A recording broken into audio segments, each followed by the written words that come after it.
What's up, everybody? Welcome to the Gooner channel, a channel 100% dedicated to the Arsenal, who are, as we all know, by far the greatest team the world has ever seen. And you wouldn't believe it, but I do still get comments and emails telling me that I'm wrong when I say that. I'm not trying to put anyone off. I love your comments and your emails generally, but that's a bit of a waste of time. But tonight sees our return to the Champions League. Last season was good, not great. Ended up going out to a Bayern Munich team that I think were there for the taking. And maybe we had a little bit of naivety, didn't quite click away. But we get a chance to do it all over again in this new format, which has promised that it will deliver big games, more of them, and longer involvement for every club, all the way to the end of January. And if tonight's match is anything to go by, well, it's definitely living up to promises, because we take on the reigning Europa League holders, Atalanta, at their place. And it's a Thursday night, and I'm not going to get into the whole, is it fair that we have to play on a Thursday when City played on a Wednesday? We have to travel to Italy, fly straight back, and then go almost straight to Manchester whilst they basically have 2 home games in a row. I don't think it is fair. I don't think it is going to give us an advantage of any kind. It will give them an advantage, but I just don't think there's a deliberate reason behind it. We had to put up with Pep Guardiola over the last couple of years talking about how unfair it is that they start so many games in the morning. I think every team has things it can complain about, but don't want to talk about that. I don't even really want to talk about the Champions League. This video is about the injury to our captain, Martin Ødegaard, Martin Ødegaard. Arguably our only creative midfielder. And obviously him picking up an injury in the international, I was going to say friendly, but it's the Nations League game against Austria that Norway played. And Arteta, when he was asked about it yesterday, said he still don't know the extent of the injury, which seems a little bit perplexing given the fact that we have access to the world's best doctors. But these things, it's not always obvious how long someone's going to be out. But when asked about it, he said it was a significant injury. But then when the follow-up question was, are we expecting him to be out for months? He seemed very quick to say weeks, hopefully weeks, not months. But weeks are months, really. And today, Give Me Sport came out with sources claiming to have sources who have said that Arsenal really expect Martin Ødegaard to be out for 6 weeks. Now, I know that some of the more angry elements of the Arsenal fan base have been catastrophizing and saying that he won't play for another 3 months. And at the moment, you have to say that's possible. Certainly, Arteta did not rule it out significantly. And so the latest is, you would have to guess, somewhere between 6 weeks and 3 months. Now, typically, Arsenal are incredibly tight-lipped about any of this, as they were when Jurriën Timber was injured first game of last season. But when the doctors revealed that they felt this was potentially out for most, if not all, of the season, there were people who said that they thought it was unlikely and that he should be back by January, February. But in the end, apart from that cameo right at the end and that wonderful goal in the reserves, he was in fact out for the whole season. And he's back now, and it's probably for the best that he had long enough to rest. Martin Ødegaard, there is no real information coming out of the club at the moment, and that's apparently because of swelling and lots of things, but he has ligament damage. Arteta has said it's significant. We are expecting him to be out there for somewhere between 6 weeks and 18 weeks. Now, I've looked at the fixtures just to go over these, and these are the games that he will miss, best case scenario. So if it's only a month, which is, one of the possible outcomes, the Norwegian doctor said in the best case scenario, it would be about 3 weeks. It's not looking like this is the best case scenario, but the games he would miss if he were to miss a month are, of course, Atalanta tonight and Manchester City on Sunday. And they're not an ideal time for us to not have our captain. But I think, as with the game against Tottenham, it's probably not the kind of games that you see the best of Martin Ødegaard anyway, if we're playing that kind of defensive structure. Or at least games he hasn't been at his best in. In the Tottenham game of last season, he played well, but wasn't outstanding. And so I wasn't so worried that we wouldn't have him. Obviously, losing Declan Rice and Odegaard is tough, but we have Declan Rice back.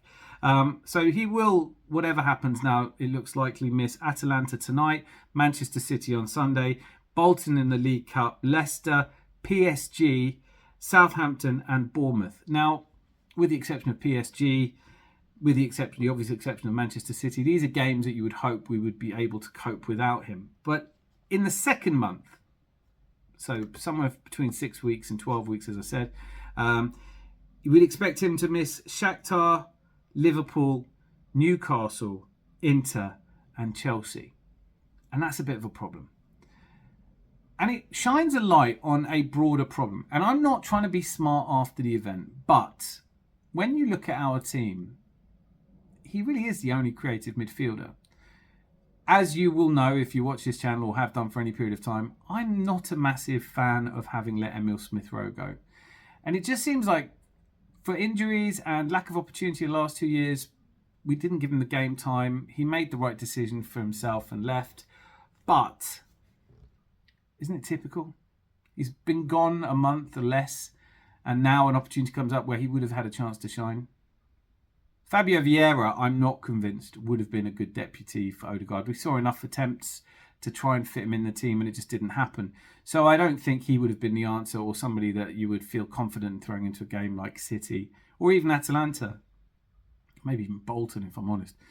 But Martin Ødegaard's injury certainly, I think, would have been an opportunity for Emile Smith-Rowe. And yet we let both of the other two creative midfielders go. We brought in Marino, who's really more of a left 8 or 6, and not that sort of 8 position that Odegaard plays at the moment, which is near a 10. Where we look for him to link play, be creative, and it will, you imagine, have an impact on Saka's performance in the way that not having Granit Xhaka seems to have had an impact on Martinelli's performance.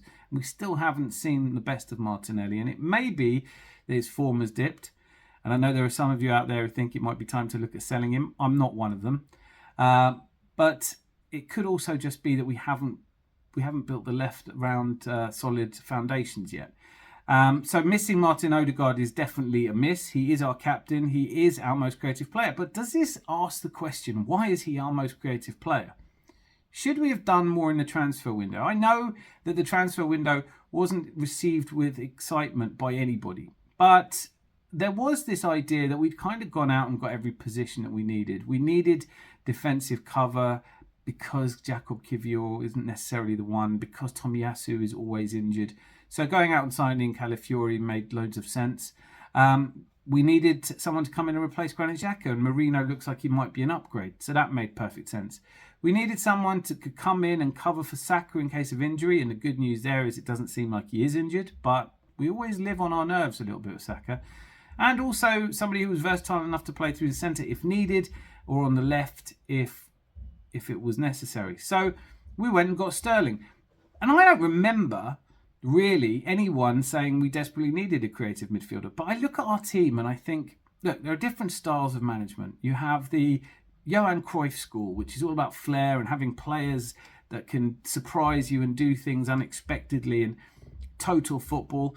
And then you have on the other side of that, the Louis van Gaal school, which is, no, the team is everything. We just need players to fit into the structure and do as they're told. And doesn't really focus on the talent that a Cruyff side would have. And I know that Pep Guardiola is a disciple of Cruyff, and he does have the Kevin De Bruyne's in there, the Bernardo Silvas, who are gifted with that something special. But he doesn't always get on with flair players, and I'm starting to think Arteta is the same, but more in the mould of George Graham, who also, despite having players with the skill level of Merson and Rocky Rocastle, opted instead for a very formational formational style, which meant everyone had to do the hard work, and it wasn't about moments really as much as it was grinding out results. And I don't mind if we're going for that. I think what Arteta has built is an incredible team. They play for each other. They're soldiers on the pitch. But there's not those moments of Ozil magic, Bergkamp magic. And I really don't know how we cope without any creativity in our midfield at all. Are we asking Declan Rice to provide that? Is he ready to do that in a way that might be necessary? Or are we expecting Ethan Nwaneri to step up and make a name for himself and show that he's ready? It's a bit of an ask of a 17-year-old, and he's certainly not expecting him to go in to the game against Manchester City from the start, or even tonight against Atalanta. Although I thought his cameo against Spurs, he looked comfortable on the ball.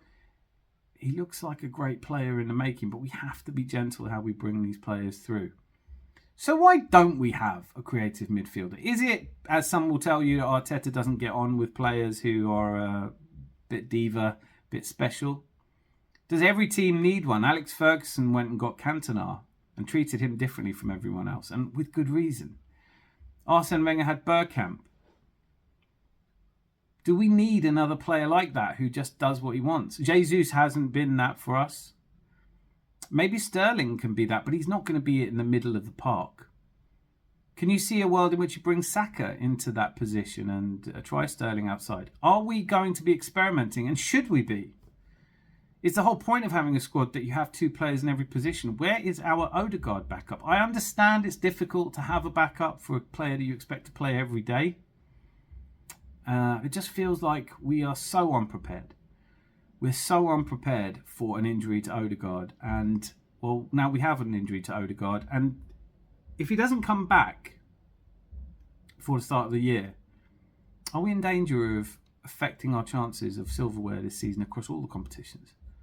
I want to hear from you. Of course I do. Unless you're trying to tell me that I shouldn't say Arsenal are the greatest team the world has ever seen.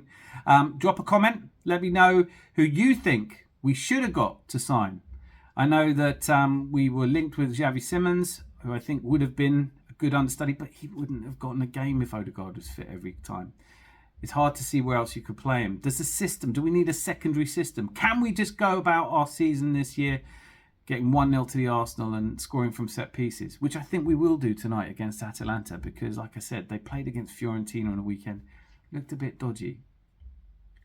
Anyway, I'm looking forward to the game tonight. I'm predicting that we will win it 1-0 to the Arsenal, and probably from a set piece, corner or free kick. And let me know in the comments let me know in the comments how you feel about tonight's game, and also how you feel about the injury, and whether you think that we're likely to see Odegaard in 6 weeks or 3 months. Till I see you again, be lucky. Lots of love.